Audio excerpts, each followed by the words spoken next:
Set.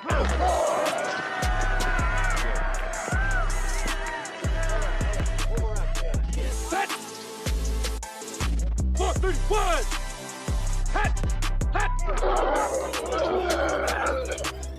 Hey, what's up, everybody? Welcome to the Sunday Morning Quarterback. Today, we are 5 pastors who love ministry, leadership, and sports. We got everybody here today. Dad, you're licking your wounds after that tough Cowboy loss. What happened? So are you, bro. It was a total debacle is what it was. Our defense stink. Hey, but that's okay. We're week 2. We're going to be okay. I'm not licking my wounds because I predicted it would happen. I'm sure That's Adam fair. was gloating in it. Adam, did you enjoy it? Yeah, I enjoyed it. It kind of made me feel like it was January because, Kansas City beat Cincinnati and they had Yep. just beaten Baltimore, and then Dallas loses to a team they shouldn't have lost to that's a pretty good NFC team. It just felt like the wintertime. And as great as John felt about that, he felt equally as bad because his quarterback just got benched in Carolina. John, how's it going in Virginia these days? It was Man. good benching. It should have happened at 18 months in. You hate to see it, but at the same time, you got to save the franchise. We're on the ropes. It's time to go. Yeah, and then, Paul, we tried to disciple him. We finally got him watching football games weekly, but if it goes past 9 p.m., he doesn't see it, so he had to see the following day that Tua was concussed. Paul, North Georgia today, how are you? I'm good, man. I'm doing well. Hated for Tua. It's just one of those things, man. What can One you of do? those things. One of those things. Well, hey, just for any of those listening in, we're going to talk about sports up front. We're going to talk a little bit of NFL, talk a little bit of college, and then on the back half, we're going to talk about our ministry and leadership segment. Specifically today, John's going to lead a convo on what we look for in mentees as we raise up young new leaders. So if you're here for that part, feel free to fast forward and jump through. But first, let's talk some sports. John, what was your reactions around the NFL yesterday? What caught your eye? What popped out? You watched a lot of young quarterbacks struggle. I think it was good to see some of that happen, some growing pains. No more than Bryce Young, obviously throwing for an abysmal amount of yards and just making just poor judgments and plays along the way. So it's tough to watch, but it was a good weekend of football game. All of them are really tight. I like the idea that they were going all the way to the wire. No major blowouts except for Dallas, coming up and laying an egg. I guess we got to give Dak a contract every Sunday for him to perform. I'm not sure, but whatever needs to happen. Oh, gosh. Dad, you can tell John didn't watch the game because Dak was not the problem. It was that blistering defense, Dad. You told me. The defense, what happened?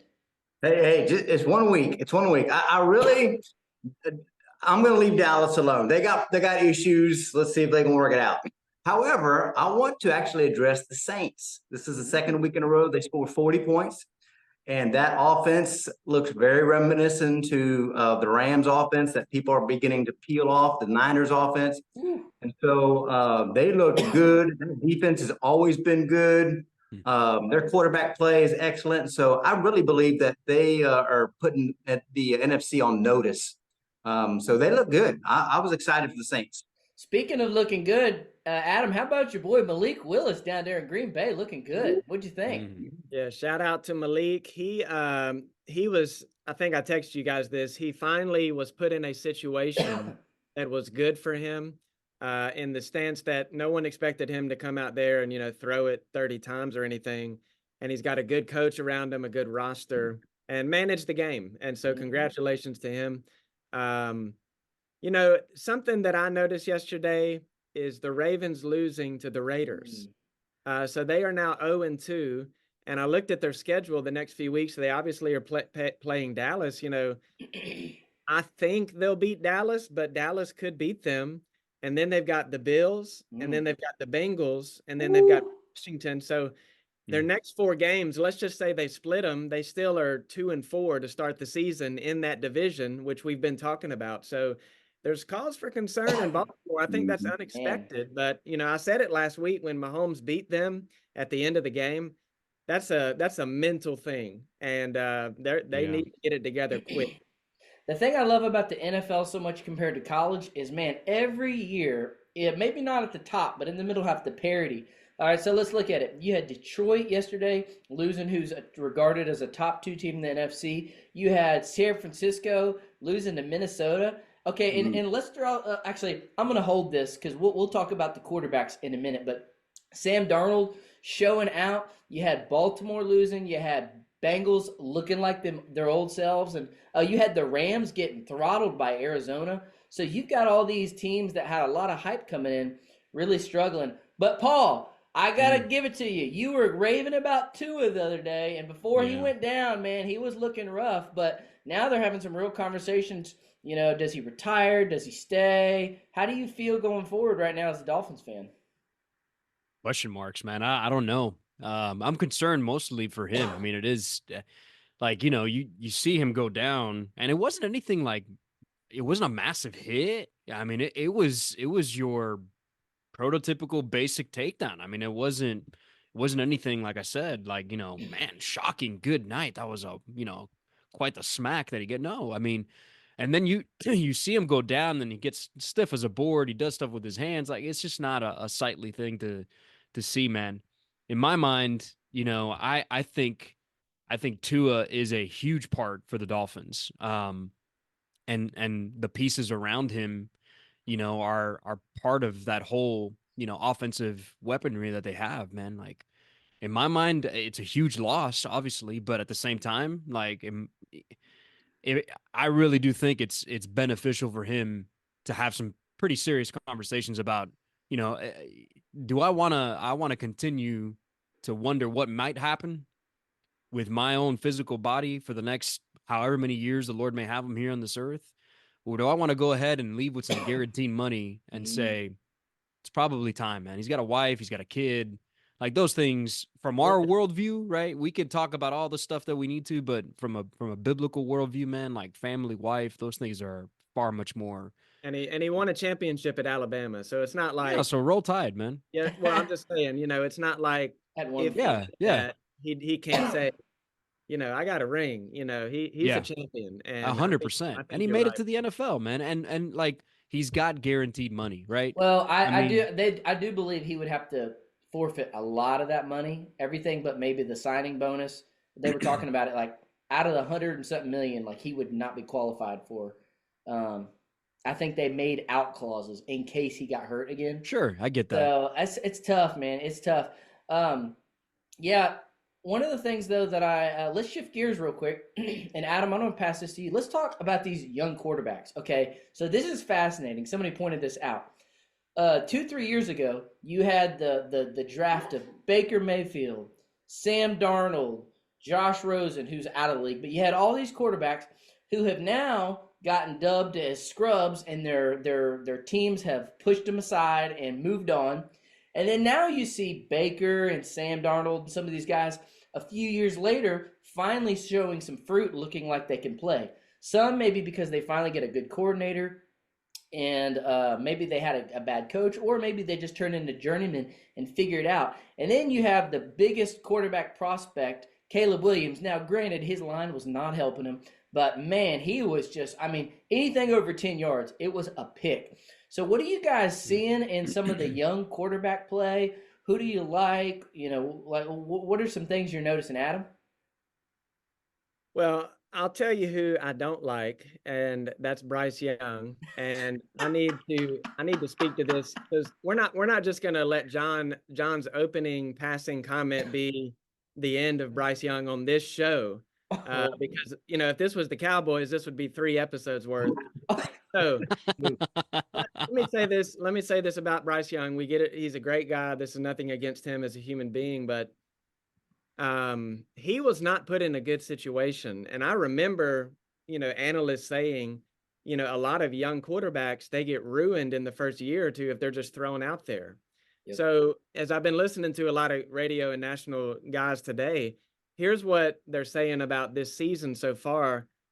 There's more rushing going on than there has been in the last, I think, 25 to 30 years, which sounds crazy because apparently we're living in the passing era. But one thing that I think it was Mike Greeny or someone on his show this morning, it may have been Herm Edwards, he said, there's only a few weeks of preseason now, and even during training camp, these players aren't practicing, they aren't playing. That's why we're seeing bad football. And that's why none of these quarterbacks are throwing for a bunch of yards. Hmm. So that being said, they're throwing these first-year quarterbacks in there and expecting them to succeed, and it's ruining a lot of these young guys' careers. You know, CJ Stroud is the exception. Everybody wants to hit on that guy, but that's not to say Caleb is done. You know, Bryce might get a chance somewhere else. Who knows? And who knows what Stroud would look like if he would have been in Carolina? Nothing says he would have been the exact same. No, he wouldn't have been the exact same, because as I'm watching him last night, you know, your question is, who do you like? I love CJ Stroud. His footwork, his mechanics, the way he can escape the pocket and keep his eyes downfield. I think Caleb Williams can do that too, by the way. But CJ Stroud, he's here to stay. So that is what it is. For sure. Dad, what did you think about Caleb last night? A lot of hype coming in. He got a hard dose of reality. I think that's it. I mean, I think he's got a defensive coach, so he does not have this offensive guru, and it's his second game. That defense, Houston's got a great defense, and you know the Titans have a good defense too. So he's had two very difficult defenses that he had to contend with, and so his number one receivers is out. His number two receiver had a hurt ankle, and so you know he's limited. He's limited with the Chicago mindset offensively. And so it's going to be you got to just give him some time. He's going to figure it out. He's smart. He's got all the tools. Like Adam said, the norm is that you don't figure it out your first couple games. It's going to take some time. But, I look at somebody like Sam Darnold, though, sometimes going back to Young, sometimes you have to go to another organization, take a step back, slow learn some of these things, and then you get another opportunity because, quarterbacks, they get hurt, and if you're good, you'll get another opportunity. And so Sam Darnold is a picture of what has happened really in the last 25, 30 years, where you don't start off well. If you can remain in the league, be teachable, learn, and when you get a good opportunity, show out. And, Sam Darnold's showing out. Same thing with Kyler Murray. Kyler Murray looked great. And so I think Kyler Murray was good enough where he could keep playing, but he was out for a little while. An injury allowed him to really learn. And, by season 3, 4, 5, Baker Mayfield, they really start to catch up with the mind, and the speed of the game slows down, and then they can do some damage. But, these quarterbacks that they're throwing out with these defensive schemes, and it's a losing battle. So maybe some of these teams need to be more patient with their quarterbacks and coaches. I know that's hard to say. Also, if you have a young quarterback, I don't understand why you would hire a defensive coach. Because if you look at the teams that are really leading the league, most of them are offensive gurus. And if if you put a B+ quarterback, and you put him with a offensive coordinator, he's going to make him an A-. And some of these guys, if they just don't have the scheme, it really gets them. And then Adam, something you said that triggered my thoughts. You're seeing all the talk about the run game. I wonder if this is GMs doing this because there's been this blown payment for receivers. So I wonder if this is to counter, like, oh, y'all aren't as valuable as you think you are. We'll shift it back to the run game. John, what are your thoughts on the whole young quarterback topic? Well, just to mention the run game, if you look at the Raiders, I think they have 27 or 30 total yards last week. So you're looking at a team fighting against the norm, also not in the football game, but neither here nor there. Looking at the quarterbacks, you know what? I'm not high on Caleb Williams. I watched some struggles last year, USC, in big games, big times. I've yet to see him really own the moment. So I'm looking forward to that time if it happens. He's on an incredible team. And all he needs to really do is manage the football game. And so really when he begins to manage the football game and not give the ball away, I think I'll be a little higher on him. Kyler Murray is doing great. Like Joe said, he's throwing well. In fact, the Cardinals are only behind the Saints in points per game in the league. And I think that's because they haven't played Dallas yet, or they'd springboard to number 1. But neither here nor there. They also had the Bills down 17-0 in the first half. It's easy to forget that there was a great half of football there until Allen woke up and came out and started throwing haymakers. If I were buying and selling a quarterback on the other side, obviously I am going to sell Bo Nix. This he struggled yesterday.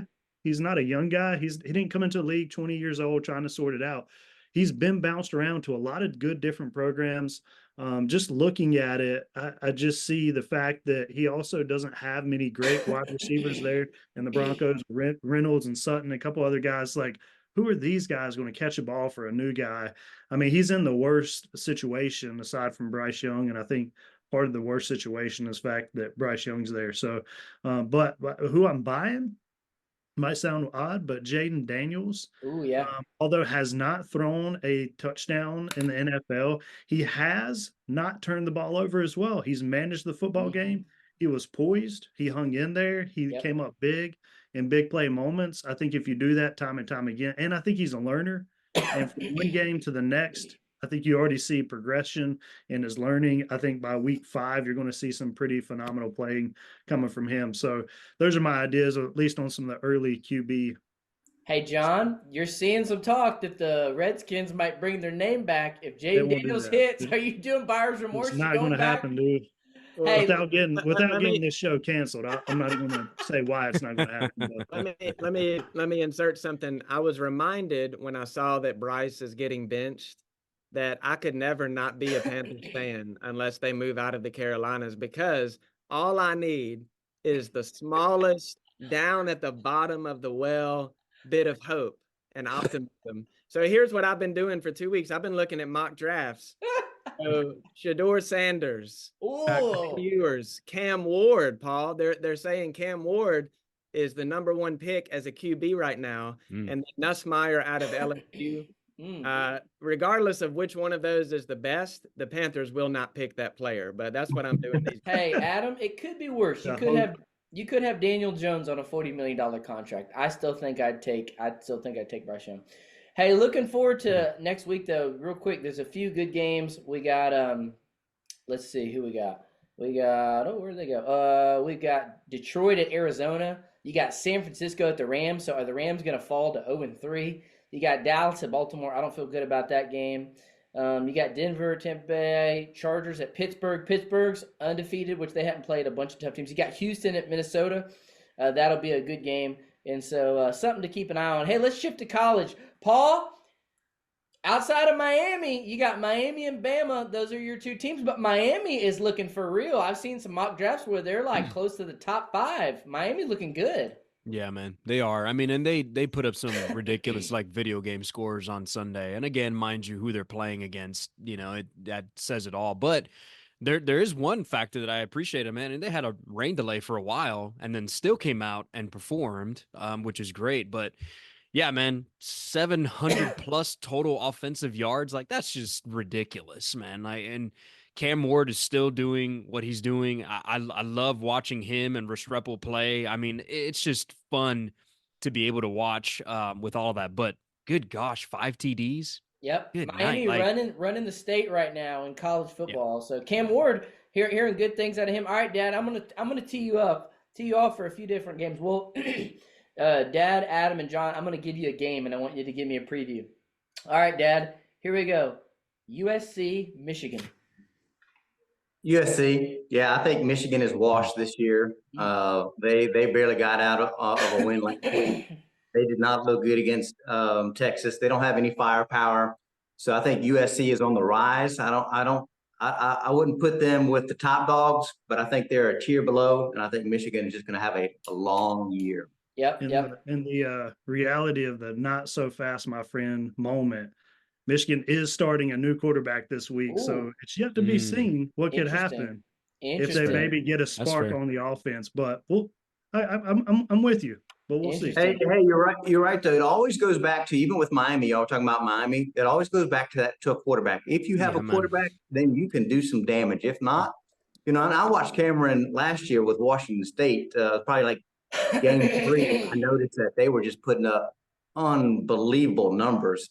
And you could tell that guy was so good, and he had a team that was holding him back. But he's always been good, and so it's good to see him with a team that he can do some great things with. So Adam, speaking of quarterback, I don't know about you, but in me and Paul's country, the only thing people are talking about is Nico Lemaliva, however you say his name. Is Tennessee a pretender or a contender? Tennessee is here to stay. Ooh. Yes. Listen to this. Yeah, they're good, man. This is their biggest test this week. Yep. But Trust. Oklahoma. Oklahoma. Like I said on last week's Blowout. that guy is balling out. They had 65 points at halftime. Now, granted, they're playing Kent State, but it's still a college football team. 65 points at halftime. Yeah, man, that's So gross. I think the administration went to Kent State and said, do you want to do a running clock and end this game quick? And rightly, they said no. Tennessee rightly only then scored, I think, 6 or 7 more points. They probably could have easily broken 100. So Mhm. listen to this. Tennessee, they have their biggest test this week against Oklahoma. Tennessee by 21. Whoa. At Norman. Hey, let me just Man. add this real quick. Here's why Tennessee's so good. Not just the glitz and glam that we see, but they have an incredible offensive line. They have an incredible defensive line. And so Yeah. when you have a line play that well with the quarterback and the skill positions, it can be something special. That's dangerous. I'll And tell you I've been this. to an Oklahoma game. They get loud there. They're proud. That's a great program. But Tennessee by 21, I'm calling it. I'll Yep, tell you this. I agree. It'd be fun to watch, but if it goes the way that we're all thinking, it'd be wild. But it might be Miami and Tennessee in the playoffs, which would be really cool to kind of watch. Orange it on hasn't orange. been it hasn't been since the early 2000s since that kind of stuff has happened. That'd man. sound So- like an orange throw up fest game right there. No. All Throw right. up on the Tennessee side. Hey, No, this no. game, all right, let's keep our analysis short, but this game is worth passing it around the horn. John, you start us off. Bama, Georgia. Who you got? Both of them have been struggling. Georgia should have lost against Kentucky. They got whipped up front. Didn't look good, but they somehow figured it out. Who you got, John?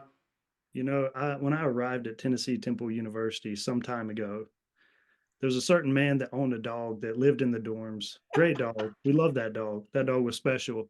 But there came a day where we had to say the dorm is no longer a place for a dog to live. And the dog had to get ran out of the dorm. This is I true. think this is the moment where Georgia is going to take a L to Bama. I think Whoa. Bama's beginning to surge. And I believe, you know what? I think Georgia has an opportunity to fumble it here at the last moment. So I'm going to see the dog exit Wow. the dorm. Wow, Dad, who you got? I got Georgia, and I got Georgia because of what happened last week. I mean, Georgia's got skill everywhere, and they have a coach that's going to coach them up. Yeah, man. And so this is, it could have been different if they wouldn't have had this close a game against Kentucky. So Alabama had one 2 weeks ago. They about lost to a no-name. yeah, but At no, home. you're talking about Kentucky. Everybody watched by 1 point, and so yeah, I think they're going to wake up, and I think they're going to show themselves. This is also at Bama. So I'm Yep. gonna go Georgia because it seems like They're they go back experienced. and forth. Bama win one, Georgia win one. But I think they're gonna seize the post Nick Saban era. So I'm gonna go Georgia. Adam, who you got? It's at Bama. I believe so. Yeah, dogs on top. Ooh, yep, dogs Yeah. on top. Paul, I know Paul's married in, so I know you're rolling with the tie. Here's Yeah, the what's thing. Kay thinks going to happen here? She's gonna show up. Never mind. I'm not gonna say anything. Ah. She's gonna say roll tide roll. Whatever. She going, they're playing Georgia. Okay, I'll watch. And the Yeah, reason, my the reason life, I my say life. that is it being at Bama, the pressure's on Bama, even though Georgia's the number one and they've been running things the last few years. The pressure's on Bama at Bama. So, yeah. Here's what I will say. The pressure is on Bama. To your point, here's what I don't know if I can trust the same defense that Saban created and what he's poised to always want to do with the current coach right now. I think the defense will tell the story of Alabama because Georgia has offensive weapons. So I hope if the defense is on, then Bama takes it at home. If not, they're going to lose in Tuscaloosa. Remember this: who knocked Georgia out last year? Bama. Bama. Yeah. Yeah, They got but that who on was their also the mind. They were coach going last for year? 3 straight national championship. They got that on their mind. They just barely beat Kentucky. There's a lot of skill. I think a you're lot going of to see pride. Bama. I think you're going to see Bama's quarterback struggle too, because he struggled in the national championship game, and he gets against one of them stout D's. Hey, but let me tell you, man, it's murderer's row for Tennessee. Their schedule. Georgia's got Texas coming up in a few weeks. Bama's schedule is brutal, which is good because they've been having some cupcakes schedules the past few years. But whew, that'll be Tennessee, Texas. Oh, That's going to be the game of the year. wow. Bro, that's going to be a good game. Man. And Texas is for real. They man. picked a good year to be on top. Now, I'll Yep. say that. Well, all right. A lot of good football talk. We will definitely keep it going. Let's transition to our ministry and leadership segment. John, take it away, sir.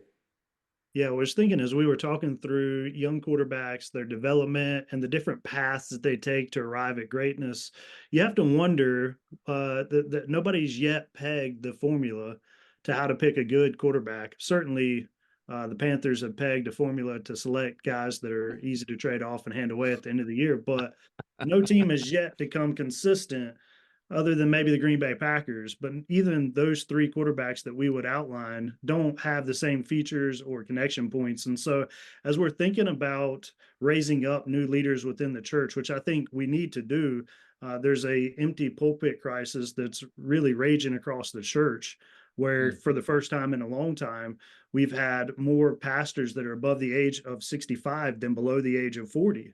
And when those guys begin retiring, we're going to be looking for guys that are going to be able to jump into those roles and begin to continue to carry the church forward. So, as we think about that, what are some ways that you guys identify particular traits, skills, talents, or dispositions of young men or young ladies, if it's a leadership position in another area, that you begin to invest into and really put your time and energy, because we know that time and energy is limited. And I think we have to start at the GOAT, Joe Frajowski, who probably does this better than the rest of us, if we're going to be honest. The GOAT. Oh, you can start with me.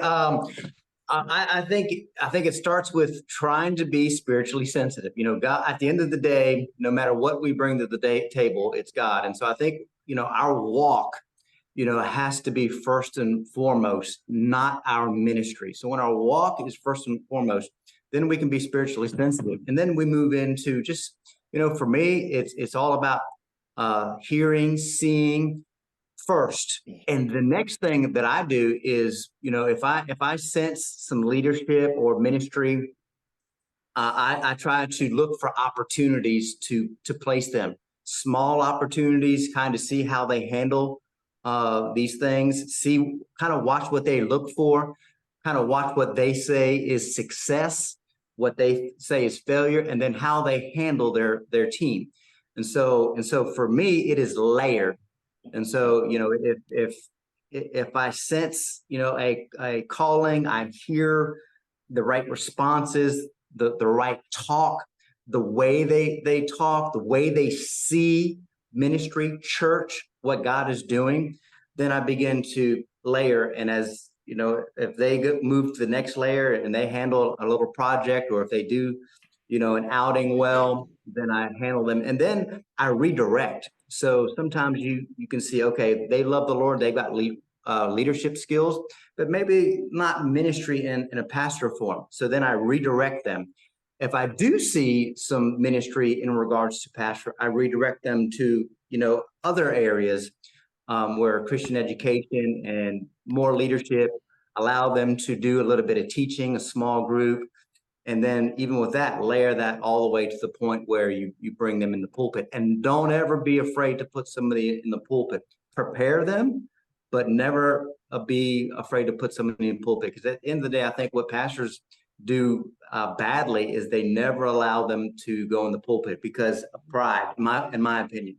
And so sometimes we're like, well, I'm the only one that can preach. It's got to be me. And then here's the thing too. When that happens, and I'll end here, you know, your ultimate goal was for them to do well, to preach the text properly, you know, but sometimes you'll notice that, hey, they're really good. And I see this too. You have to be real careful is when you see that, you know, people are really good, continue to build them up and don't be resentful, because that pride factor within you, I've seen it happen many times. And even myself, you know, because we're all human. Like, man, that was really good. I can't let him up there too often, because then people are going to start liking him more than like, because what happens a lot of times is like, man, it was really good. Oh, watch out, Joe, or watch out, John, or watch out, Adam. They're going to take your.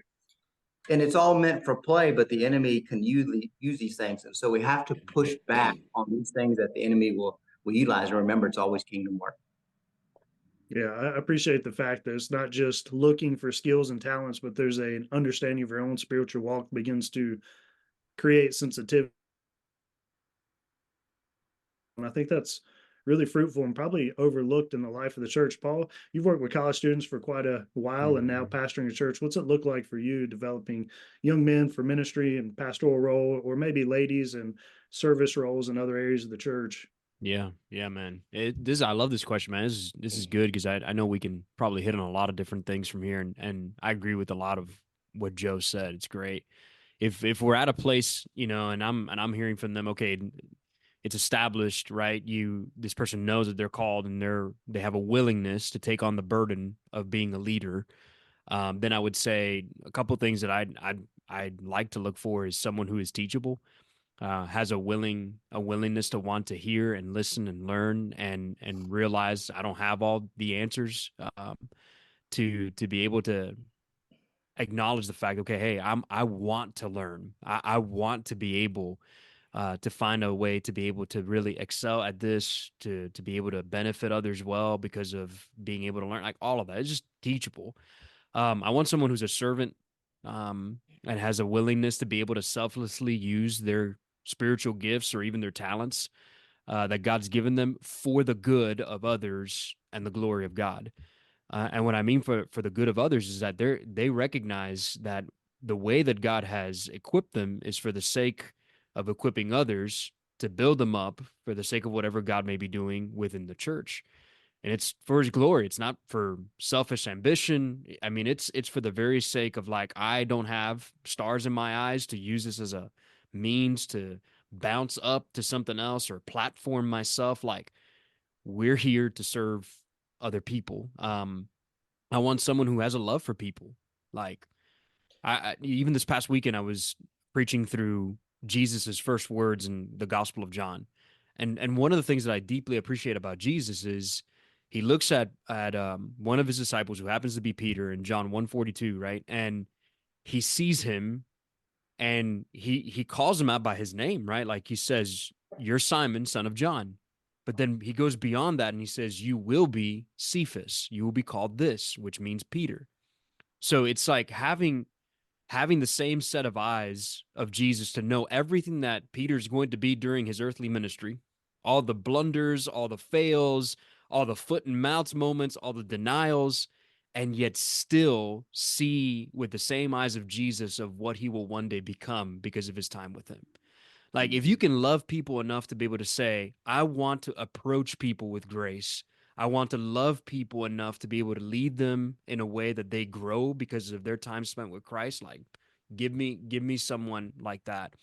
And then give me someone who's willing to serve alongside of a team. Because no one leader can do everything.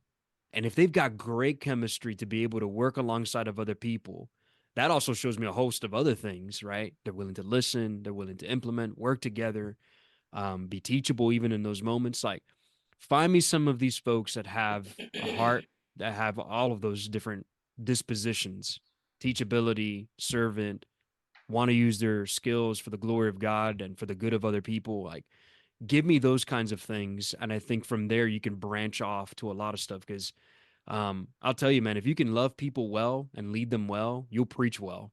But if you can't do that, you're going to have a tough time trying to connect with other folks, because they're in the middle of the trenches is where you're going to find some really, really good ways of learning things about how to do ministry within the church. I don't know if that all makes sense, but certainly some things that I would look for sure. Yeah, any other thoughts about that? It's helpful. Very clarifying.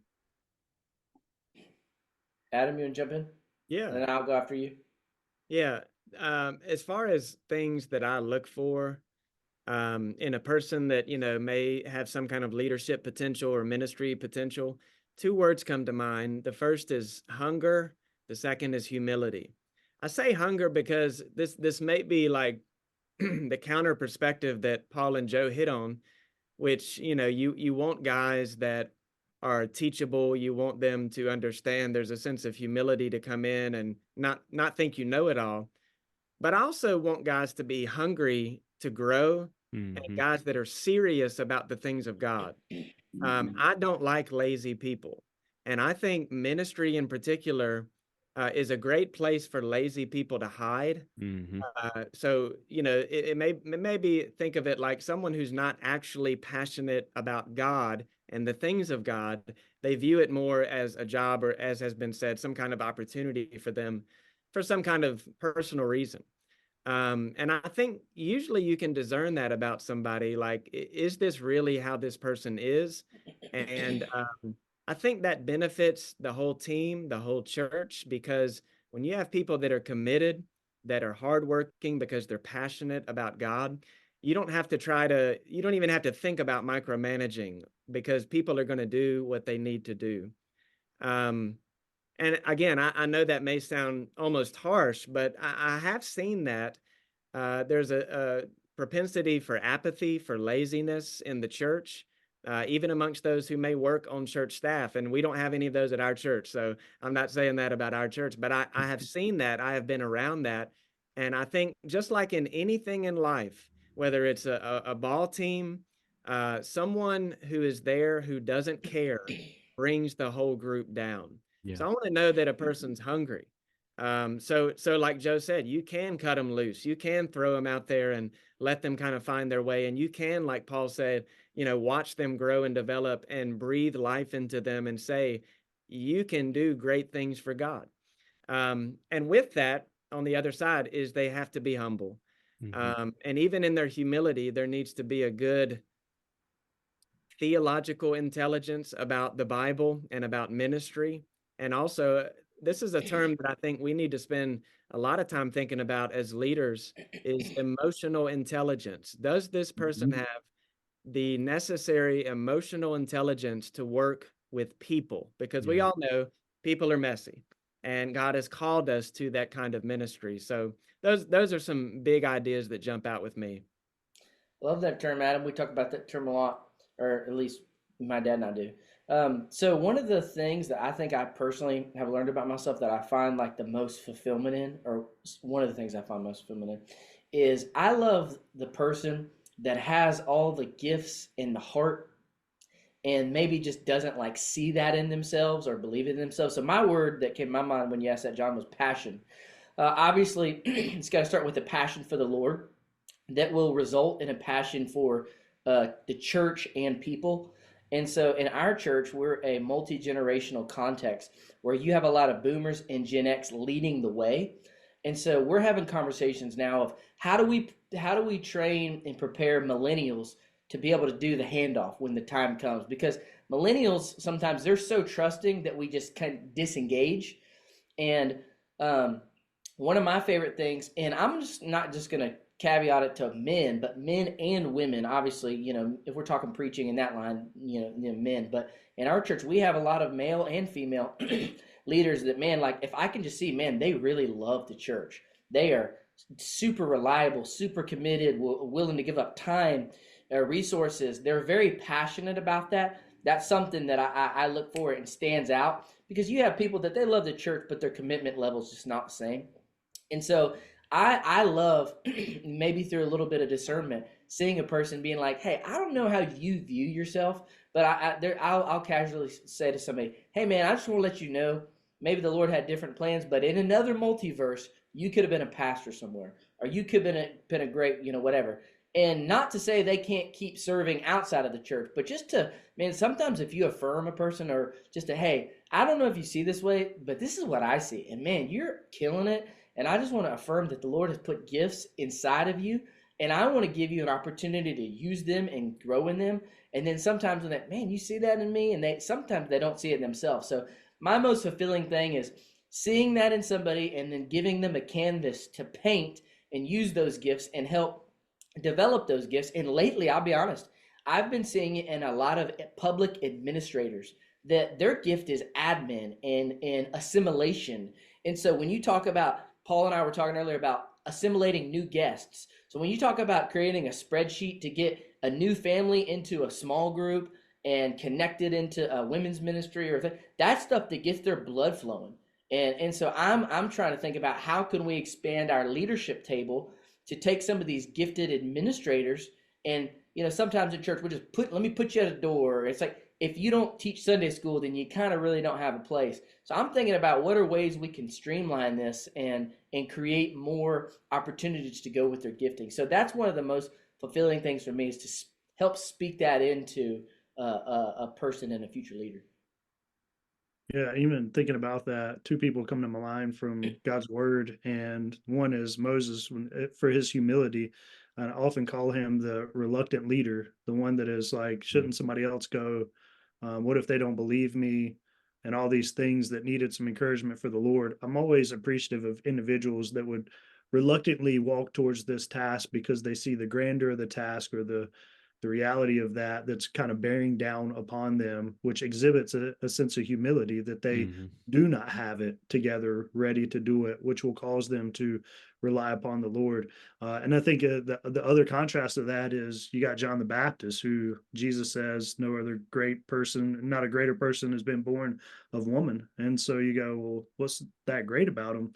And I think his faithfulness and his commitment and his consistency week in and week out, day in, day out, looking faithfully for the Messiah, preparing the way, doing the work, and then honestly taking a stand convictionally and losing his head over it. I think if you have those two examples, they're tied together in a leader, then you have an opportunity to see a young man aspire into the role of ministry and pastoral work, and a young lady be able to elevate into different roles within the church to be able to serve and bless the church. But I think either way, we all need eyes and ears open to look around at the next coming generation. In fact, I think Paul said that Joe was 65, so he's going to have to keep his eyes open in the days Look ahead. pretty good. I look pretty good for 65. Look You great do, for man. 65. You do. 62, man. Well, hey, good conversation. Develop people wherever you are. We'll be back next week. We're just getting started. So if you got anybody that likes sports and ministry, send them our pod. All right, guys, have a good day.